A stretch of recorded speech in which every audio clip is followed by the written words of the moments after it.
Bonjour à toutes et à tous. Bienvenue dans ce nouvel épisode des Design Bento Box. Je suis aujourd'hui avec Jocelyn. Comment ça va, Jocelyn? Bonjour Jordan, mais ça va bien et toi? Ça va, nickel, merci. On est super heureux de te retrouver, Jocelyn, parce que tu avais déjà été avec nous pour les Design Bento Box, un des tout premiers épisodes d'ailleurs avec Carole, sur réussir ses entretiens d'embauche. Donc, si jamais c'est un épisode que vous pouvez toutes et toutes retrouver sur notre chaîne YouTube. Voilà, j'espère que vous allez bien aussi, vous qui nous suivez pour cet épisode. N'hésitez pas, voilà, comme vient de le faire Léa, à utiliser le petit chat pour nous dire comment vous allez, si vous nous entendez bien. Si jamais il y a quoi que ce soit, c'est ici qu'il faut le signaler. En revanche, si vous avez une question, je vais vous demander d'utiliser l'onglet questions. Vous allez voir, il est en bas à droite de votre écran.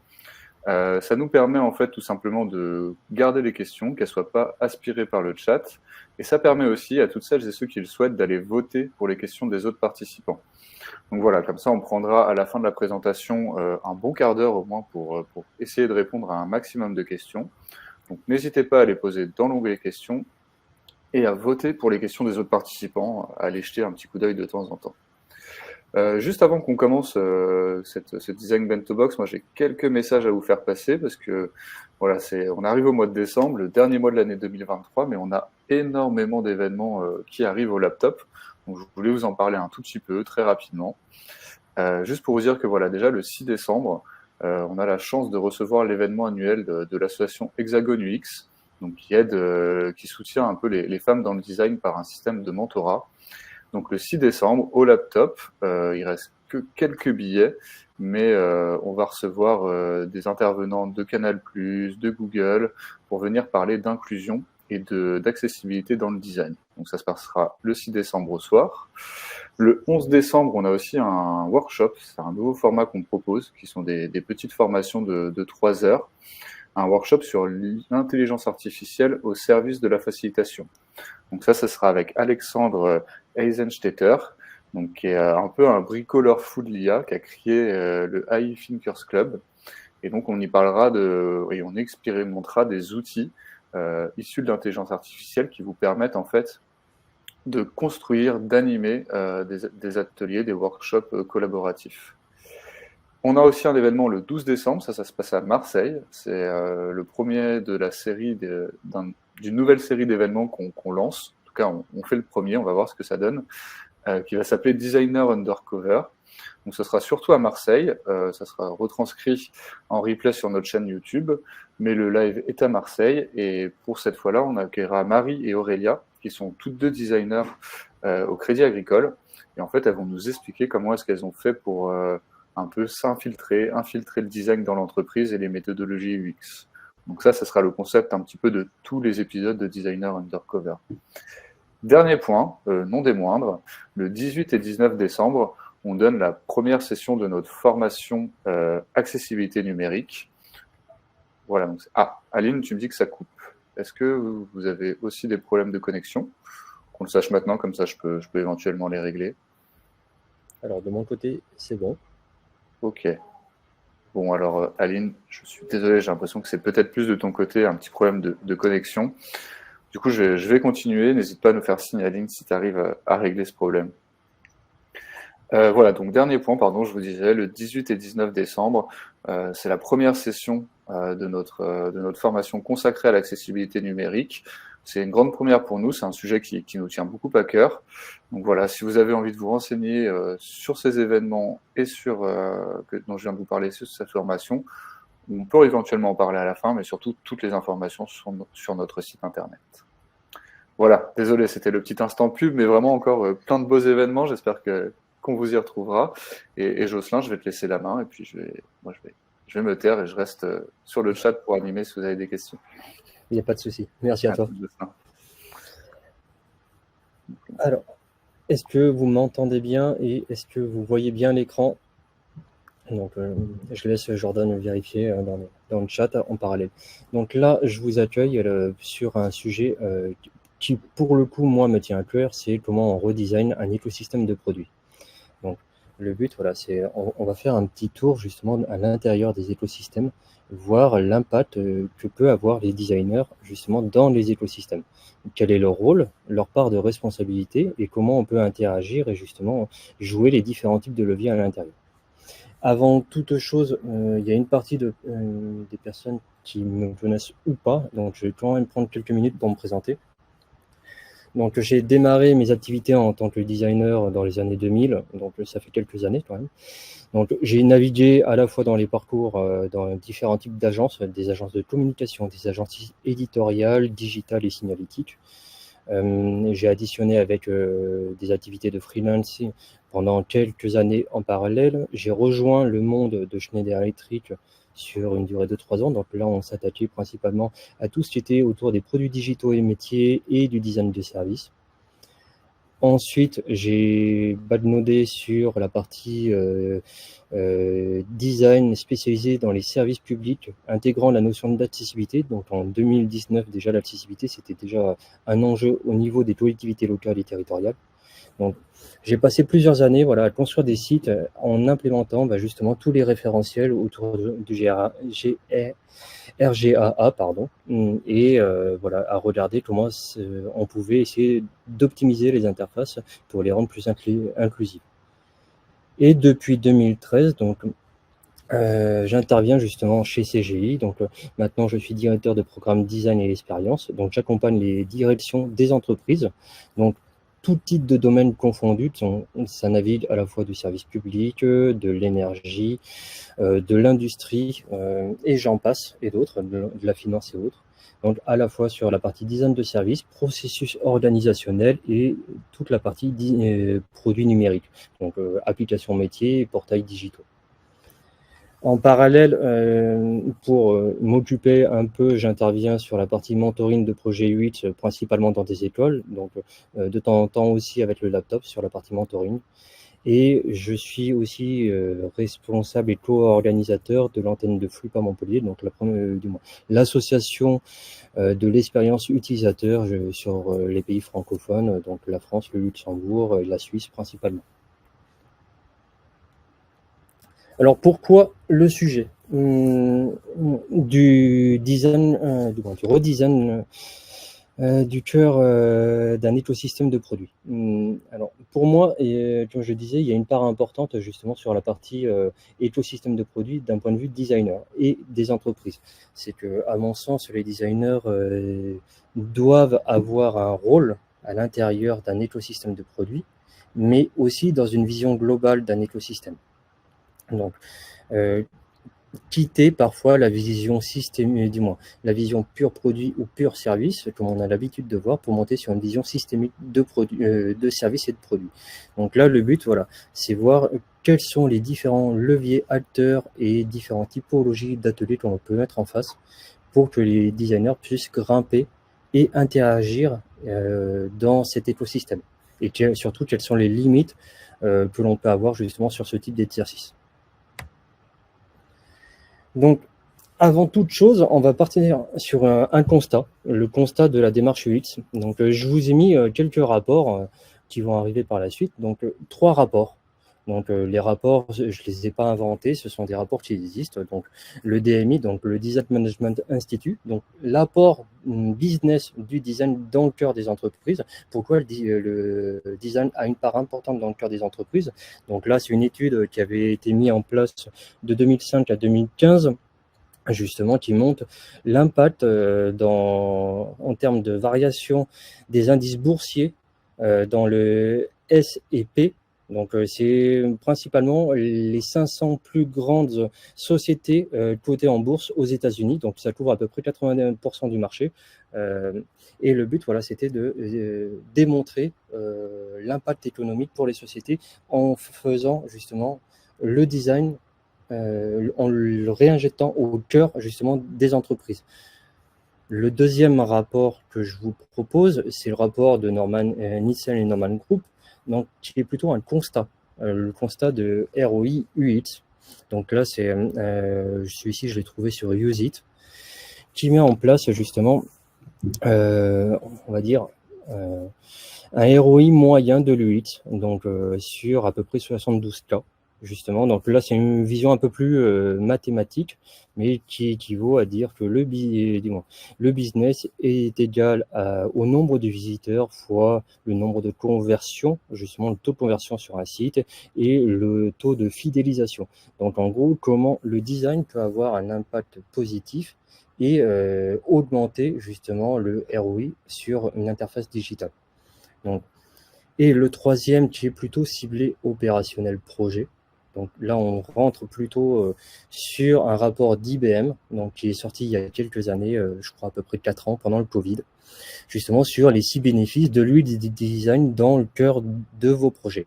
Donc, c'est vraiment purement dédié au projet, mais voilà, ça permet d'avoir une différence de granularité en fonction des interlocuteurs sur lesquels on s'adresse, donc opérationnel projet, porteur de projet ou direction d'entreprise. Donc là, on voit assez bien que sur les rapports d'IBM, c'est une accélération de 2 fois plus rapide sur la mise en place sur le marché, une réduction du temps de coût et de conception design, 33% de réduction du temps de développement, 50% de réduction de conception des défauts liés à la conception et également réduction de coûts de maintenance et 300% d'augmentation entre guillemets du ROI justement établi par IBM. Donc là, c'est un rapport qui a été fait justement sur les interfaces IBM. Mais avant toute chose, je veux juste clarifier un élément, c'est que avant de rentrer dans le détail de l'écosystème, le but n'est pas de parler de product design, le but n'est pas de parler de méthodologie UX appliquée, comment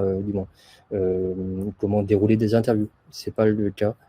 Comment dérouler justement et mettre en place tout un product management, c'est pas le cas non plus. Donc voilà, je voulais juste respécifier le cas, c'est vraiment de parler d'écosystème, donc une vision d'ensemble. Et tout au long de la présentation, ce que l'on va faire, c'est que l'on va être sur la vision d'ensemble d'un écosystème de solutions et on viendra plonger justement à la maille service et produits unitaires pour revenir à la surface. Donc voilà, on va faire cet effort justement de plonger et de revenir à la surface parce que c'est la méthodologie que l'on a appliquée et que l'on souhaite justement vous présenter aujourd'hui. Alors, qu'est-ce qu'un écosystème de solutions? Ça, c'est une bonne question. Donc, l'écosystème de solutions, pour la plupart, on connaît l'édifice UX. Donc, on retrouve en son centre la vision produit, comment réaliser un produit adapté à vos utilisateurs, donc qui inclut l'accessibilité, l'utilisabilité, toute la partie expérience utilisateur, l'UI design, les prototypes, voilà, toute l'interconnexion qui sont liées au produit. Celui-ci s'intègre dans un service design, justement, qui nous permet d'étudier toute la partie ethnographie, observation, les différents types de points de contact qui sont liés à une solution. Donc, ça peut être des contacts liés à différents types d'applications qui sont interconnectées, par exemple, ou des différents types de contacts, on va dire, les entrées des utilisateurs avant même que les utilisateurs entrent en contact avec votre solution. Et après, il y a aussi toute la partie stratégie, donc les business models, les system maps et autres. Et le but, c'est de dérouler cela sur des marchés. Moi, ce que je veux que l'on fasse le point, c'est mettre l'édifice d'un écosystème pour une entreprise.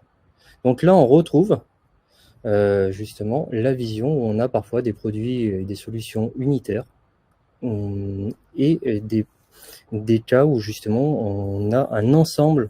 Donc là, on est plutôt sur une vision un peu, pas scientifique, mais voilà, ça donne un peu cette sensation-là, où on a une vision systémique qui permet justement de mapper l'ensemble des services pour une grande entreprise.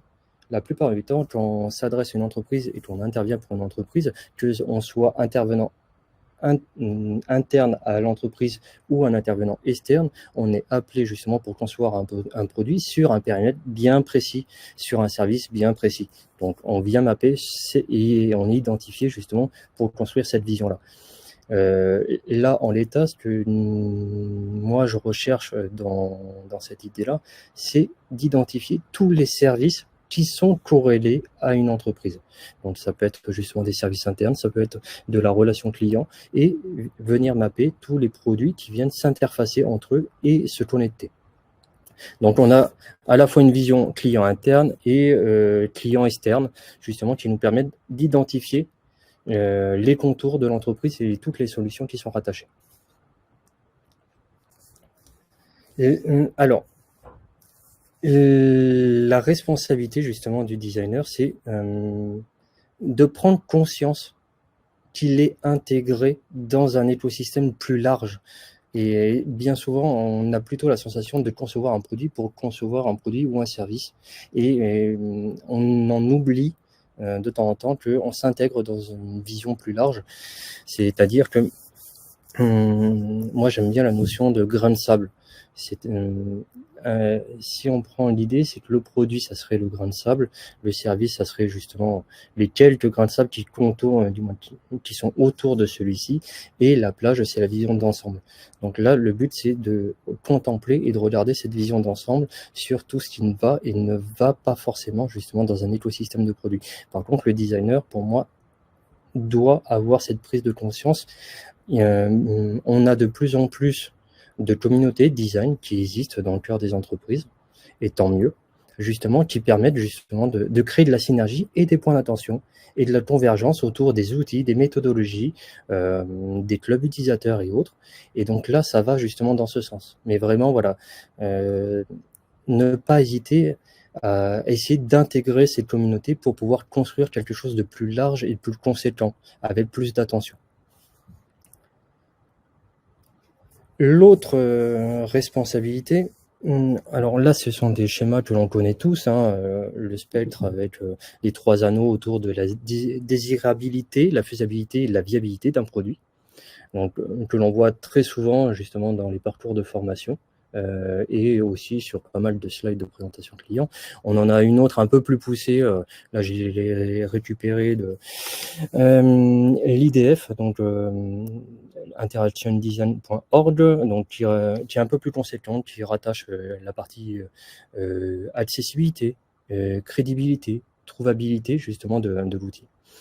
À partir de là, on a fait un petit exercice justement pour implémenter de manière un peu plus conséquente et créer un peu plus de synergie dans le modèle, la vision responsable. Cette vision responsable, c'est un enjeu pour demain, mais c'est aussi un enjeu maintenant. C'est-à-dire qu'on se doit, en tant que designer, de prendre conscience que la responsabilité d'un point de vue environnemental est maintenant, mais aussi on se doit justement d'avoir une point de vigilance sur les produits qu'on est en train de sortir. C'est-à-dire que de faire un minimum attention sur la construction de nos produits en termes d'accessibilité et on va dire d'impact sur la brique environnement. On verra ça par la suite, mais la brique environnement, d'un point de vue numérique responsable, c'est très très large. Pour moi, il faut aussi l'adresser énormément par la tech. Mais voilà, je pense que les designers, justement, doivent être sensibilisés, se former et aller justement sur ces périmètres-là, car déjà, c'est les enjeux, et d'autre part, les entreprises vont être et sont contraintes justement à respecter par des amendements, justement, à avoir ce type de responsabilité. Donc, autant justement les aider dans cet exercice-là. Donc, on retrouve justement tout ce qui est autour de l'utilisabilité, l'utilisation, la partie émotionnelle autour d'un produit, et on a incrémenté justement toute la partie research, la sobriété, donc technique et conception design du produit. Donc, quand je parle technique, c'est aussi la vision code et la vision éthique. Donc, tout ce qui est autour aussi de l'accessibilité, la transparence et pour faire en sorte que les interfaces que l'on propose là, en 2023-2024 soient accessibles à un maximum de personnes, donc pour des personnes en situation de handicap voyants et non-voyants. Donc voilà, il y a une deuxième part de vigilance, c'est comment on fait en sorte de rendre aussi les interfaces accessibles pour des personnes en situation de handicap non-voyants. J'avance sur la suite. Hop là. Mais est-ce que c'est toujours le cas? Ma réponse, et elle est très claire, après avoir sillonné pas mal de directions d'entreprise, c'est non. Il y a encore énormément de marches à gravir. On les monte étape par étape. Voilà. On y va petit à petit. C'est le but. Et voilà. Il reste encore énormément de travail justement pour mettre en place toute cette vision sur l'ensemble, et je parle bien d'un ensemble de solutions et de services. Pourquoi ce n'est jamais le monde idéal? Ça, c'est une question sur laquelle je me suis interrogé, et il y a deux facteurs, du moins deux raisons. C'est que on est passé d'une société des médias à une société de l'immédiat, c'est-à-dire qu'on attend des solutions et des réponses tout de suite. Donc, l'homme souhaite accélérer justement les choses. La conception des produits, c'est un fait. La remontée d'informations, la remontée de data, voilà, l'implémentation de l'IA. Voilà, il y a pas mal de choses. Même les on va dire toute la partie conversationnelle entre nous. On sait très bien qu'on essaie de gagner du temps sur nos méthodes de dialogue. C'est vrai que parfois un simple emoji permet d'avoir une réponse pour gagner du temps. Donc voilà, donc on essaye, on est toujours dans cette recherche de gain de temps. À l'inverse, ça a un impact justement sur les écosystèmes environnementaux et digitaux qui, eux, n'ont pas le sens et le temps de s'adapter. Donc en gros, nous, on essaye en tant qu'entreprise d'aller toujours plus vite pour le meilleur. Par contre, derrière, il y a aussi des impacts dans les solutions et aussi pour l'environnement. Donc voilà, c'est une part de vigilance que l'on doit avoir sur cette notion d'immédiateté versus la responsabilité. Quel est le point justement d'attention en tant que responsable design? Donc, pour ma part, on a déterminé voilà, des zones d'action sur les différents types de produits et de domaines. Donc, en fonction justement des sujets, on a conçu des audits spécifiques qui nous permettent voilà, d'avoir et adapter justement les interfaces aux besoins des utilisateurs. Donc, bon, ça, c'est les méthodologies que beaucoup de designers qui sont certainement autour de la table connaissent. Donc, toutes les méthodologies UX avec les interviews, les tests et autres. Des audits autour de la modernité, la désirabilité, le côté émotionnel. Donc là, on montre principalement des campagnes de tests. Donc on l'a fait par exemple pour un grand groupe qui nous a permis et qui nous a surtout autorisé de déployer des tests à l'intégralité de ces techniciens. Donc on a pu déployer des plans de tests à peu près 5000 personnes. On a touché 1500 justement sur ces vecteurs-là de l'émotionnel autour de l'applicatif et voir justement quel était l'impact à la fois des couleurs, des iconographies, qu'est-ce qu'ils ressentaient, voilà, qu'est-ce qu'un pouvait provoquer, les notions de dark mode, voilà, ce genre de choses. Donc il y a pas mal de métriques qui étaient implémentées dedans. La pratique et l'ergonomie, est-ce que cela répond aux différents types d'usages, mais surtout comprendre les usages des utilisateurs. Donc pareil, ça se fait par le biais d'interviews et de focus group et de campagnes de test. Par contre, quand je dis ergonomie, c'est pas forcément que lié à l'ergonomie, à l'interface de construction. Donc, pas forcément que des audits qui sont liés au référentiel de Bastien Escapan, c'est principalement aussi répondre à des problématiques d'usage plus larges d'un point de vue utilisateur. Donc, que les périmètres fonctionnels soient bien établis et priorisés par les utilisateurs. Donc là, c'est le même cas, avoir des sessions avec eux pour prioriser toutes les actions. Quelles sont les fonctionnalités qui ont le plus d'importance d'un point de vue utilisateur et essayer d'avoir une roadmap d'une vision utilisateur dans le cœur des projets. Cette vision utilisateur, on ne la prend pas de but en blanc et on ne vient pas la déployer sauvagement dans un projet, c'est qu'il faut la rendre cohérent avec justement des contraintes métiers. Donc voilà, on fait le rapport avec les métiers justement sur cette brique-là. La performance technique, La performance technique, ça pourrait être attaché au numérique responsable, mais pas que. C'est aussi tout ce qui est rapidité, taux de réponse d'une interface, et taux de réponse et temps de réponse. Donc, en fonction des applications métiers que l'on aborde, là, je parle vraiment assez sur les applications métiers et solutions, un peu moins sur les portails digitaux parce qu'on a un peu moins la problématique, mais sur les applications métiers lourdes, on a des temps de réponse d'un point de vue applicatif où on sait que les utilisateurs vont devoir attendre beaucoup plus de temps ou avoir, on va dire, l'obligation d'avoir des systèmes en mode déconnecté ou parce qu'ils doivent travailler dans des sous-sols ou autres. Donc voilà, et devoir remonter à la surface justement pour essayer d'attraper du réseau pour envoyer de la donnée. Donc voilà, il y a pas mal de sujets autour de la performance technique. Et toute la partie numérique responsable aussi en fait partie.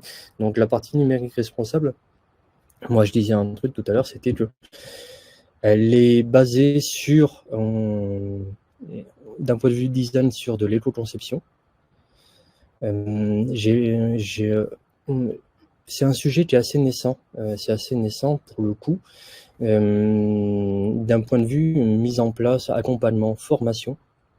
Et c'est vrai que, du moins, dans le cadre des périmètres sur lesquels je travaille, on travaille avec l'INR, donc l'Institut national du numérique responsable, depuis quelques années.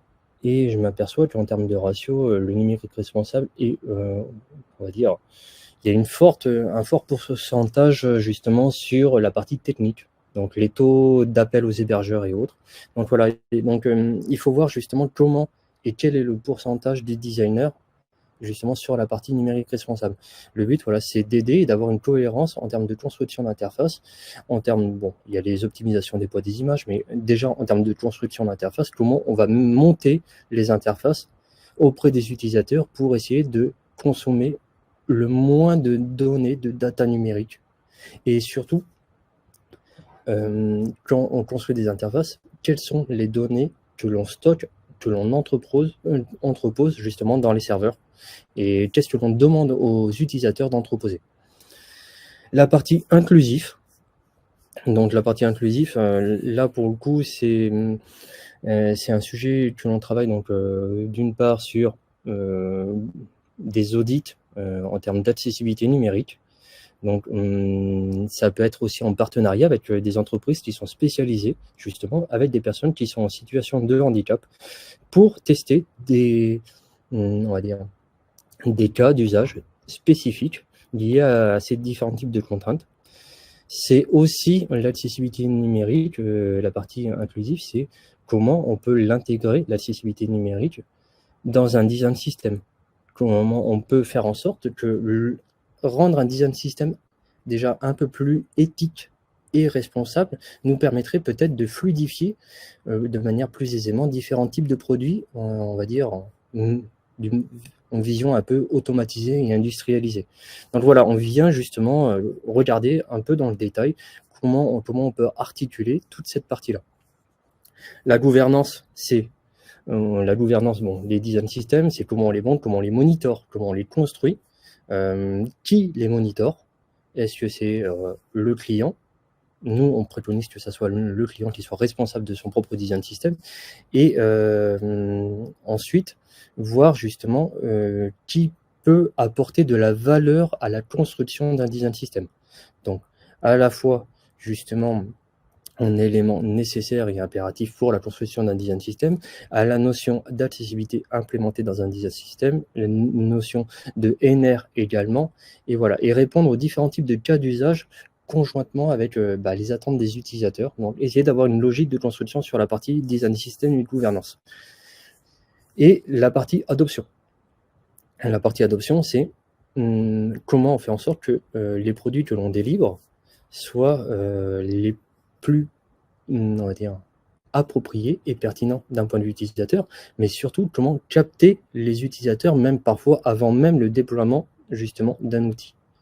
Donc, ce qui est très attendu justement d'un point de vue utilisateur, on sait très bien qu'un outil qui sort dans lequel les utilisateurs ne sont pas imbriqués dans la phase de conception ou n'ont pas de communication avant, ça sera un outil déjà qui a, on va dire, plus de difficultés à s'implanter dans un marché. Donc là, le but, c'est comment on essaye d'intégrer ou de donner de la visibilité auprès des utilisateurs de manière continue sur la construction de ce produit-là. Donc voilà, le but, voilà, c'est d'arriver à fédérer des gens sur une idée de conception avant même qu'elle soit sur les marchés. La méthodologie que pour le coup j'applique, c'est une méthodologie alternative. Donc tout à l'heure je parlais de cette notion où on plongeait et on remontait à la surface. C'est vraiment ça l'idée que l'on met en scène justement pour travailler un écosystème de produits. C'est-à-dire, c'est que à la surface, on a comment ça s'appelle, la partie vision écosystème avec la direction, avec les métiers, la DSI, justement, sur lequel on travaille, on collabore. Donc, et on arrive justement à monter des ateliers et des instances régulières pour pouvoir revoir et cibler on va dire, les champs d'action. Quand on plonge, on redescend justement à la maille projet unitaire, donc vision, service, produit. Donc là, on est plutôt avec justement à échanger avec des directeurs de projet, des chefs de projet, des PO, des Scrum. Voilà. Donc voilà, pour voir comment ils ont articulé leur projet. Donc on fait toujours cette notion de va-et-vient entre les deux. Pourquoi on va venir justement par la suite l'expliquer de pourquoi on fait cette notion de va-et-vient. Ce qu'il faut avoir aussi en tête, c'est qu'au démarrage, on est obligé, il y a toujours un démarrage, c'est d'avoir justement une instance où on arrive à aligner la direction des métiers et la DSI justement dans un workshop où on essaye justement de voir les différents types de problématiques et les différents types de solutions. Donc cet atelier, donc, on retrouve justement, comme je l'avais dit tout à l'heure, la direction des métiers et la DSI, les différents types de sponsors qui sont liés justement au sujet de l'étude des écosystèmes d'un point de vue de design. Donc comment les designers vont s'incrémenter dedans et comment on va pouvoir essayer d'optimiser les design systems d'un point de vue aussi plus responsable. Et les designers justement qui viennent regarder un peu comment s'interagissent. La complexité là-dedans, c'est qu'on a des directions d'entreprise, parfois, on va dire, qui fonctionnent justement main dans la main, et tant mieux pour nous, donc c'est beaucoup plus simple. Donc on a les métiers qui travaillent main dans la main justement avec les DSI. Parfois on a des zones de friction, ce qui arrive aussi dans différents types d'entreprises, où là c'est un peu plus contraignant. Donc il faut arriver à jauger justement les efforts, et c'est le rôle pour le coup des leads UX, lead designers justement, de venir respecter, c'est toujours les points de vigilance aussi quand on anime des design sprints, mais voilà, que tout le monde ait la parole, que la notion de respect, la notion d'équité, voilà, et de pas justement juger les idées des autres, donc remettre en scène toutes les, on va dire, les préquels des ateliers UX que l'on instaure, toutes les règles que l'on instaure, et là les instaurer, mais x2, x3, justement, pour s'assurer qu'il n'y ait pas de dérapage ou pas de friction, et qu'on soit tous dans une cohérence globale. Le but, voilà, c'est de faire un listing global des solutions digitales, internes, externes, des licences que potentiellement les entreprises ont. Pourquoi ? C'est que parfois des entreprises déroulent et conçoivent des solutions pour leurs employés. Et très souvent, on s'est aperçu aussi en naviguant dans les écosystèmes des entreprises que malgré les solutions des employés utilisaient des solutions tierces, payantes ou autres. Et donc là, c'est de comprendre pourquoi ils préfèrent utiliser des solutions payantes plutôt que d'utiliser les solutions de l'entreprise. Donc voilà, essayer de faire cette remontée d'informations. Le but, voilà, c'est d'avoir une vision. Est-ce qu'il y avait une notion, on va dire, d'investissement qu'il fallait faire sur la conception de ce produit, ou est-ce qu'il faut améliorer ce produit-là? Voilà, il y a des points d'interrogation parfois qui existent sur le côté justement solution externe à l'écosystème. Donc ensuite, on va justement lister les solutions par persona. Alors les personas, on va revenir après, on a différents types de catégorisation des personas en fonction. Et tout ce qui est autour de l'étude de la perception des produits. Et ça, c'est l'un des énormes points, c'est qu'en fonction de là où on se situe et en fonction justement de là où on est pour animer ces ateliers, que ça soit d'un point de vue DSI, métier, déjà la perception des produits, on va s'apercevoir par la suite qu'ils n'ont pas forcément la même perception en termes de conception d'un produit, en termes d'audit, de performance technique ou autre. Et d'autant plus qu'on n'a pas forcément non plus la même notion de perception d'un point de vue équipe projet. Donc le but, voilà, c'est d'arriver à aller mapper toutes ces perceptions-là pour agréger une perception commune autour des différents types de produits qui constituent un écosystème de solutions. Donc, ce que je disais, les personas, donc là c'est une vision très macro, hein, mais on retrouve des clients, des personas qui sont liés aux clients externes d'une entreprise. Donc ça peut être lié à des portails digitaux principalement. Donc comment on va essayer d'adresser des offres sur un marché, donc pour souscrire des offres ou autres. On a les commerciaux justement qui peuvent faire la part l'entre-deux. Donc là, c'est un cas, on va dire un cas générique, mais bon, c'est un cas un peu récurrent que l'on retrouve dans les entreprises, les opérationnels, la finance, les RH, les techniciens. On peut même rentrer, quand ça s'appelle, dans un détail de priorisation en fonction des solutions, qui sont les utilisateurs à prioriser. Donc parfois, on peut avoir des techniciens. Très bien. Après, il faut aussi parfois arriver à prioriser en fonction un peu de leur hiérarchie. Donc technicien, qu'est-ce que ça veut dire?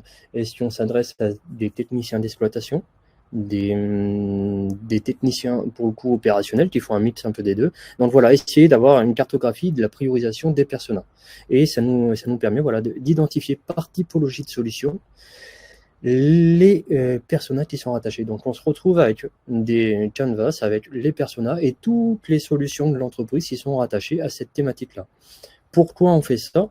C'est que ça nous permet voilà, de construire aussi parfois des clubs utilisateurs assez larges qui ont sur, entre guillemets, un panel utilisateur qu'on peut appeler en fonction des différents types de solutions. Et on sait très bien que si on constitue un panel avec on va dire 200 users intégrés, parce que c'est des employés qui sont volontaires dans le cœur de l'entreprise pour optimiser les solutions, on sait très bien qu'on aura cette base de données pour les déployer dans les différents types de solutions de l'entreprise, parce que ça les concerne et c'est leur activité. Après, à partir de là, on vient justement mapper l'écosystème. Donc, c'est une vision assez DSI, bon, là c'est une vision assez, on va dire, il faut zoomer dans le détail, mais ça nous permet voilà, d'avoir une vision client d'un côté, une vision interne de l'autre, splittée. On retrouve justement tous les outils, les solutions qui sont mappées et avec toutes les interconnexions. Quel outil interagit avec quoi et pourquoi on le fait? Donc, quel est le sens de la chose, de la donnée qui transite? Pourquoi il y a une donnée qui transite? Est-ce qu'il y a un apport à cette donnée-là? Quels sont les différents types voilà, de catégories de données que l'on a? Donc, on vient justement étayer par solution les différents types de contenus qui transitent en termes de parcours et justement en termes de flux. Ça nous permet voilà, de voir justement à quoi va servir cette donnée-là, pour qui elle est déterminée, quel est son usage, quel est son sens dans l'entreprise. Et parfois, on s'aperçoit aussi qu'il y a des données qui transitent. Et au final, entre guillemets, le ROI, le retour sur investissement sur cette donnée-là, n'a pas forcément de sens ou peut être travaillé autrement et de manière peut-être un peu plus responsable plutôt que d'avoir de la donnée qui transite. Donc voilà, donc on essaie d'identifier ces différents types de métriques et ces différents types de flux de parcours. Ce qui on porte vigilance aussi, c'est la temporalité qui sont liées au projet, parce que très souvent, on travaille des projets, les porteurs de projets sont toujours pleins d'idées, et j'ai envie de dire que du moins pour ma part, si je conçois un projet, un produit ou autre, je suis dans l'effervescence. Voilà. Il y a la vision, le besoin, la stratégie du produit ou autre. Dans toute la partie framework, product management à monter, voilà, il y a plein de choses. Il y a le lancement du produit. Est-ce que le produit est en cours de création? Il y a la connaissance de ce produit, la maturité, une fois qu'il est déployé. Mais par contre, aussi, on n'anticipe pas le déclin de ce produit-là. Qu'est-ce qu'il arrive quand un produit arrive à terme? Et à quel moment on se dit qu'un produit va arriver à terme? Et pour cela, il faut arriver aussi parfois à se poser la question au démarrage. Est-ce qu'on est plutôt sur une vision à 3 ans, à 5 ans? Très souvent, on a toujours l'impression quand on lance un produit que celui-ci va durer ad vitam aeternam. Et très souvent, ça n'est pas le cas. Pourquoi? Parce que les utilisateurs, au final, à la fin, du moins, au bout de quelques temps, utilisent d'autres plateformes, ou il n'y a pas forcément d'update de fonctionnalité, voilà, ce genre de choses, ou il ne répond plus aux usages parce que les caractères sociaux, métiers ou autres, les critères ont évolué. Donc voilà, donc c'est arrivé à prendre conscience aussi qu'au bout d'un moment, il faut penser à ce déclin-là. Et pour y arriver, on a monté justement un baromètre. Donc là, c'est un baromètre de solutions, donc, et aussi projet, qui nous permet de travailler. Alors, que l'on déploie en vision globale, donc d'un point de vue métier DSI, donc les métiers et les DSI répondre à ce type de sujet. Donc on vient justement définir le produit, les enjeux, les différents KPI qui gravitent autour de ce projet. Est-ce que c'est un projet en cours avec l'équipe projet qui est rattachée, quel est le type de fonctionnement, le nombre d'utilisateurs qui est identifié pour utiliser cette solution. Est-ce qu'il y a des personnages qui ont été identifiés pour la construction de ce produit? Parfois, il peut arriver que les personnages soient flous aussi. Est-ce qu'il y a des clubs utilisateurs? Oui, non. Est-ce que c'est en cours? Est-ce que le panel est préparé ou autre? Donc voilà, et on vient mapper justement les différents types de sujets avec les évolutions à venir et d'un point de vue direction métier et les DSI, les points forts et les autres améliorations qu'ils voient justement sur ce produit-là. À savoir que on a fait en sorte que cette fiche soit à la fois adaptée sur les marchés que sur des produits qui sont en cours de conception et de déploiement. Et le but, c'est d'avoir des systèmes de notation. Donc, on a pas mal de questionnaires qui permettent d'étayer, qui répondent à la fois, est-ce que, donc on a sur le rapport d'à côté, justement, assez petit, mais voilà, ça nous permet d'avoir un extract. Est-ce que le produit est adapté aux besoins des utilisateurs en fonction des différents types de vues, les métiers, les DSI, donc, et on s'aperçoit qu'il y a souvent des écarts en termes de perception. Est-ce qu'il est moderne, désirable et autres? Et donc, on vient justement les questionner, les challenger dessus. Est-ce qu'il répond aux pratiques ergonomiques? Donc, tous les critères qu'on a vus tout à l'heure. Et on s'aperçoit aussi que cet exercice a des limites en termes de questionnement parce que, pour la simple raison, c'est que quand on est d'un point de vue direction service et métier, on peut avoir une vision de conception de produit, mais par contre, on peut ne pas forcément avoir la maille du détail de l'information. Et donc, c'est pour cela qu'on leur demande justement d'arriver et de nous offrir la possibilité d'aller rencontrer les porteurs de projets et donc de nous mettre en interaction avec eux pour aller justement les questionner. Donc, on ne peut pas arriver en disant à des équipes projets dans des solutions, en disant, bon, maintenant, on va te questionner, on va faire plein d'audits sur ton projet et on verra comment ça se passe. Parce qu'on sait très bien qu'on va avoir des personnes qui sont réfractaires. Donc, le but, c'est de monter des plénières et des onboarding globales. Donc, avec des actes, nous, on l'a monté en 3 actes principaux. Donc, la théorie. Donc, on fait une phase rapide sur les enjeux, mais principalement la théorie du sujet. On a, qu'on s'appelle, monter un storytelling sur la pratique, la mise en place, et après sur le 3e acte, sur la partie onboarding autour justement du projet, la vision stratégique du produit et comment on peut faire en sorte de les aider justement. Le but de cet onboarding-là, c'est des plénières que l'on présente, c'est d'identifier des acteurs et surtout des porteurs projets qui veulent tenter l'expérience de regarder et d'auditer sur les différents types de fragments, les différents types de solutions. À savoir que, on va dire, quand on fait ce type d'exercice, on arrive dans l'ensemble, si une entreprise, quand on s'adresse à des DSI, des métiers, on a l'équivalent, on va dire, des centaines d'applications et métiers. Donc, on essaie d'avoir, quand on fait ces plénières-là, 20, 30 porteurs de projets et en moyenne, on essaye d'en avoir 2 ou 3, justement, qui font cet exercice-là. Donc, c'est un travail assez long en termes de granularité. Et le but, c'est d'identifier les différents types d'acteurs. Et on vient déployer justement les tests et les questionnaires. Donc on a monté un système d'arbres décisionnels en fonction des réponses et en fonction des thématiques des sujets qui nous permettent d'analyser la maturité des solutions justement qui viennent s'inscrire justement dans un écosystème de produits. Donc voilà, en fonction de... C'est des questions ouvertes et fermées qui nous permettent de diriger et d'étudier justement comment on peut implémenter tout ça. Ensuite, où est-ce que je veux en venir? C'est que on arrive à ressortir avec des matrices d'impact par produit et justement à la fois sur un produit spécifique pour ce persona-là. La vision user-centric, donc est-ce qu'on est sur une vision utilisateur? Quels sont justement les efforts et la valeur que l'on peut avoir sur la partie utile, utilisable, désirable, performance, gouvernance, inclusivité et toute la partie numérique responsable. Donc voilà, c'est une sorte d'audit global justement sur les écosystèmes. Ça ne s'arrête pas justement à cet audit-là. Le but, tout à l'heure, j'ai dit, on plonge et on remonte à la surface. Après, on revient avec toute cette matière-là. Donc, les DSI nous avaient partagé leur vision et on vient avec la vision du terrain, justement, pour venir agréger et leur donner de la visibilité réelle sur l'utilisabilité de certains outils, la gouvernance de certains outils, les designs systémiques, comment ils ont implémenté, voilà, ce genre de choses.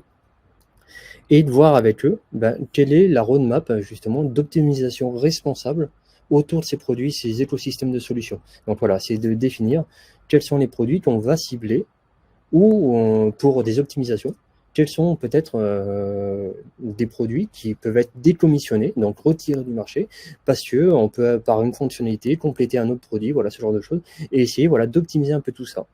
Donc je crois que j'arrive à la fin. Je suis à peu près dans les temps, Jordan. Et voilà, le but, c'est si vous avez des questions, n'hésitez pas justement à interagir. J'ai essayé de faire assez simple. Oui, mais c'était très compréhensible, merci Jocelyn. Écoute, on a déjà des petites questions dans l'onglet questions, donc je vais aller les regarder tout de suite et je vais te poser la première, n'hésitez pas à voter, comme ça on saura les questions qui vous intéressent le plus. Bon là, il y en a 3, donc je pense qu'on va poser ces 3 questions, mais si vous en avez d'autres, n'hésitez pas à les poser aussi. On va commencer par la question d'Andy Philippe. Quelle méthode utilisez-vous pour déterminer les taux du baromètre? Alors, c'est la méthode. Nous, on a monté justement, Andy, des questionnaires sur des projets bien spécifiques. Donc, ces questionnaires, ça touche principalement. Alors, on est plutôt sur des méthodologies de questionnaires d'un point de vue DSI des métiers sur du qualitatif. Et d'un point de vue projet sur du quantitatif. Donc on vient justement plutôt sur des méthodes projets avec des questionnaires étayés sur tout ce qui est autour des formulaires ou autres. Donc on vient s'appuyer sur des formulaires pour remonter de la data, de la donnée en tant que telle, alors que d'un point de vue métier, vu le nombre de participants qu'on a autour de la table, on sait très bien qu'on peut monter plus simplement des focus group justement pour avoir cette maille d'information. À l'inverse, les porteurs de projets, on est aussi sur une méthodologie qualitative. Donc voilà, c'est potentiellement du one-to-one. Donc voilà, on essaye de déterminer qui on peut avoir, on va dire, sur un périmètre restreint et qui peut, on va dire, qui sont les utilisateurs sur lesquels on peut massifier et avoir justement, on va dire, un taux de réponse plus conséquent pour pouvoir étayer ces baromètres-là. Voilà, n'hésite pas, Andy, à nous dire si ça répond à ta question dans le chat et éventuellement à y demander des précisions. Moi, là, du coup, je me pose une petite question. Par exemple, sur ta dernière mission, c'est combien d'outils audités, combien de personnes, sur combien de temps en général? Alors, actuellement, sur l'une des dernières missions, c'est une mission qui est en cours depuis 3 ans, à peu près. Et là, on est plutôt sur un périmètre de solution connu d'un point de vue utilisateur, technicien, opérationnel, sur à peu près, on va dire, une bonne trentaine pour le coup pour celui-ci. À savoir que on a différents acteurs qui nous ont déjà remonté, d'avoir plutôt, on va dire, une petite centaine de solutions qui sont implémentées. Donc là, on sait très bien que le chantier va être beaucoup plus conséquent. Après, voilà, je vais faire un rebond très vite sur des conversations que j'ai assez régulièrement. C'est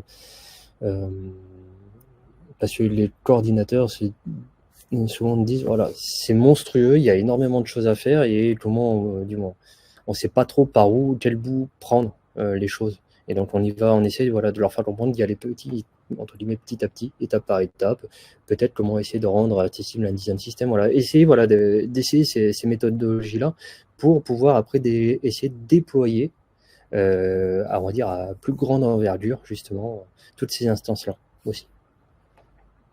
Ce qui répond en partie, mais peut-être pas totalement, à la question de Farah qui demandait comment un peu porter cette vision auprès de la hiérarchie, auprès des équipes. C'est quoi un peu, toi tu nous parlais de storytelling, d'onboarding, c'est Oui. quoi un peu les quelques tips pour convaincre de la nécessité du projet? Alors, moi, les quelques tips que je peux, du moins, réellement, c'est tout à l'heure au démarrage, je vous ai présenté trois constats, à la fois business, à la fois opérationnel, à la fois ROI, justement de l'UX. C'est pour ça que j'ai précisé que ces trois constats, je les adresse en fonction aussi de la typologie des personnes que j'ai en face de moi.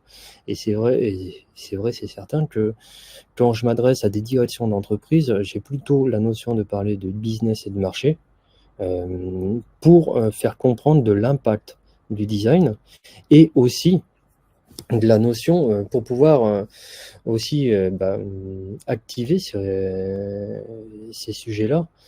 Il y a aussi un autre détail, c'est que l'État va devenir un peu plus, comment ça s'appelle, attentif sur tout ce qui est accessibilité. Il l'est déjà, il a mis des circulaires justement c'était quoi, sur le mois dernier, sur la partie design system, accessibilité et autres. Donc, on sait très bien que les amendements vont tomber dans pas trop longtemps sur la brique accessibilité et on sait aussi de sources sûres qu'il va y avoir des sujets sur la partie numérique responsable dans 1 an, 2 ans, 3 ans. Donc il faut anticiper justement tous ces périmètres-là avant que les entreprises se retrouvent justement dans des situations de blocage à devoir justement engendrer à la fois des coûts pour eux à la dernière minute, voilà, de ce genre de choses. Essayer, voilà, de leur faire prendre conscience de tout ça, tout ce qui gravite, et que on sait très bien aussi que quand on construit un produit, que ça soit par exemple d'un point de vue accessibilité, ça touche à la fois les concepteurs et rédacteurs, ça touche les ergonomes designers, ça touche les développeurs back et front, voilà, c'est différents types de populations. Mais si déjà les designers prennent conscience et permettent d'activer justement tout ça au démarrage, voilà, il faut bien qu'au bout d'un moment, il y ait quelqu'un qui prenne les chantiers en main et arrive à les mettre en scène. Donc voilà, il y aura toujours une partie où il faut toujours un premier. Donc il faut se lancer. C'est principalement l'un des sujets sur lequel j'intensifie le message. C'est pourquoi vous, mais surtout pourquoi pas vous qui lancez le sujet. Donc voilà, c'est toujours un point d'interrogation. Parfois, ça met des doutes. Et on essaie, voilà, de construire petit à petit en essayant de prévoir les 2-3 années justement qui vont se dérouler par la suite. Ok, top, merci. Et du coup, justement, une question que j'avais inscrite dans le chat. Comment est-ce que tu mesures, tu valorises l'accessibilité, même la sobriété? Sobriété, il me semble que tu parlais ou accessibilité d'entreprises spécialisées. Oui. Est-ce que tu peux nous en dire un peu plus sur les critères d'évaluation, éventuellement parler de ces Donc, entreprises? tous les critères d'évaluation, donc on a les systèmes justement qui sont liés worldwide, tout ce qui est autour de Bricage, le RGA sur la vision France, à savoir aussi que, du moins de mon point de vue, mais tout ce qui est aussi accessibilité, il faut aussi regarder un peu ce qui se passe d'un point de vue État, l'accessibilité autour des États-Unis. Et pour le coup, je pense, à mon sens, un peu plus avancé que celui qui est en France, parce qu'ils ont des interfaces et des réglementations qui sont liées aussi aux accessibilités liées aux personnes qui sont à des handicaps non visibles. Donc, comment on conçoit des interfaces le plus épuré possible pour des personnes qui, justement, qui ont aussi soit des troubles, soit liés à l'autisme ou autre, voilà, essayer d'épurer, d'alléger ces interfaces-là. Donc voilà, c'est des points de vigilance. On sait aussi que la plupart du temps, c'est un fait aussi, ce qui arrive aussi, ce qui est en cours aux côtés des États-Unis, très souvent ça arrive sur le continent européen par la suite. Donc voilà, il ne faut pas hésiter à regarder par-ci par-là ce qui est en train de se créer. Après, sur les entreprises spécialisées, donc c'est vrai que moi j'ai la chance, on a des équipes pour le coup qui ont été certifiées à la fois avec l'INR ou avec sur la brique accessibilité. Donc c'est un vrai, on va dire, un vrai apport pour les équipes projet. Et après, on travaille aussi en collaboration avec des équipes, du moins des entreprises spécialisées qui sont type Avencode ou autres, voilà, qui permettent justement d'avoir aussi des personnes qui viennent et qui sont en situation, qui viennent étayer justement et agréger les interfaces. Merci beaucoup. N'hésitez pas, si ça répond à vos questions, à nous le dire, à éventuellement demander des précisions s'il le faut. Il y avait encore une question, cette fois d'Aurélie, enfin qui a 2 questions d'ailleurs, je vais essayer de voir si je peux les résumer en une. C'est beaucoup sur le partage des résultats. En gros, c'est alors voilà, vu que ce sont des résultats qui évoluent suite à vos actions, comment est-ce que tu mets à jour quand tous ces résultats que tu nous as montrés, donc les bords d'analyse, et comment est-ce que tu les partages? Avec quels outils? Alors, les résultats, en fait, on les partage on va dire en continu. Donc, on essaye d'updater à chaque fois les canvas et à chaque fois les supports. Donc, c'est vrai qu'on a tendance à faire une sorte d'écosystème, ce qu'on appelle Aziz to be, donc ce qu'on retrouve aussi plus globalement aussi dans les dizaines de services. Mais voilà, de la projection actuelle et là où aussi dans lequel on veut tendre. Par contre, on essaie très souvent, on fait un écosystème to be de la vision où avant même d'avoir justement les remontées de terrain, et après on vient agréger et moduler en fonction des remontées du terrain. Donc voilà, on essaie de le faire évoluer en continu et en fonction. Donc c'est vrai qu'on essaie d'avoir des retours avec les différentes instances et directions des entreprises avec un point, on va dire, dans l'optimum.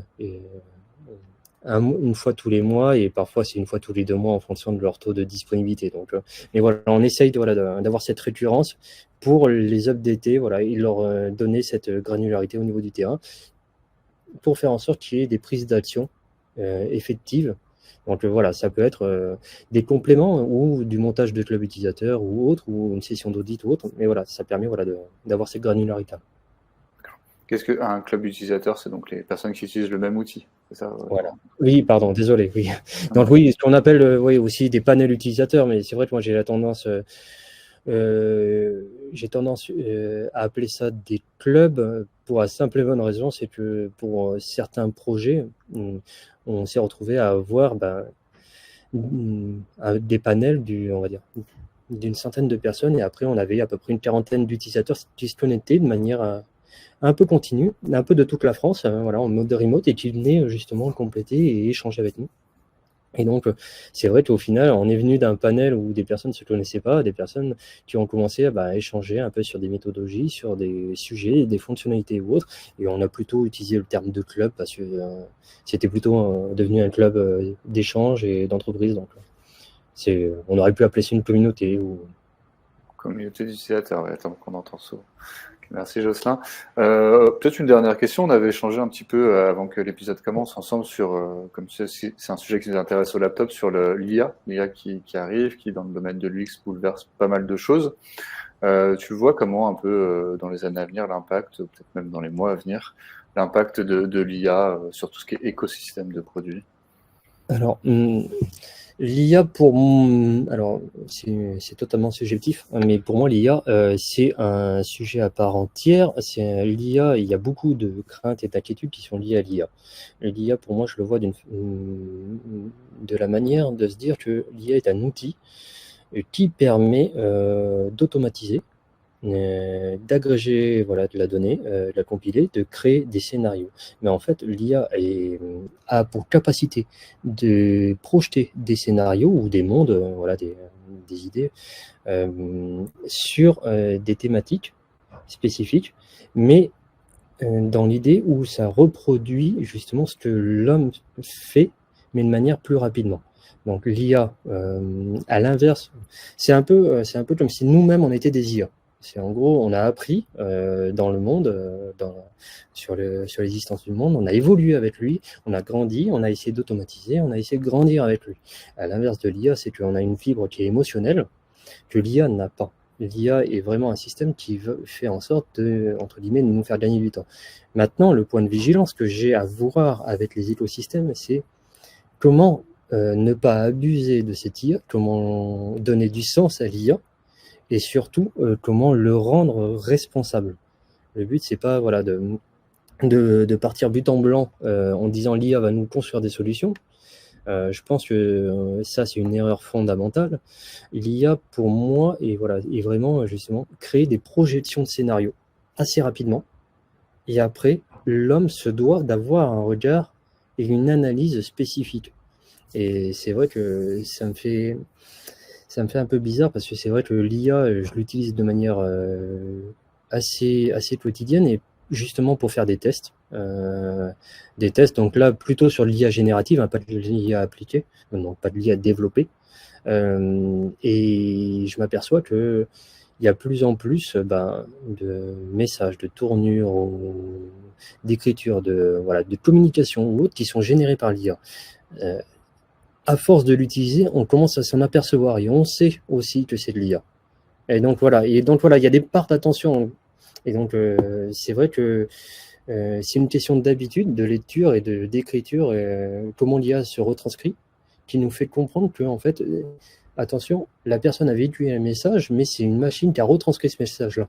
Et donc là, c'est là où, quand on a cette notion-là, se dire, il y a une notion de responsabilité. Il faut que l'homme reprenne la main sur la phase finale de la chose, justement, et ne pas se laisser simplifier justement tous les messages et tous les systèmes justement qui sont liés à l'IA. Très bien, c'était très clair. Merci beaucoup, Jocelyn. Écoute, je crois qu'on a répondu aux questions qui étaient dans le chat et dans l'onglet questions. Donc ça va être l'heure pour nous de terminer ce qui a été le dernier épisode de 2023 des Design Bento Box. Merci Jocelyn de l'avoir conclu ainsi. Merci à vous. Nous. Et puis merci à toutes et à tous qui étaient avec nous. Merci pour vos retours. Et on se retrouve très bientôt. Au revoir. Merci bien, bonne journée.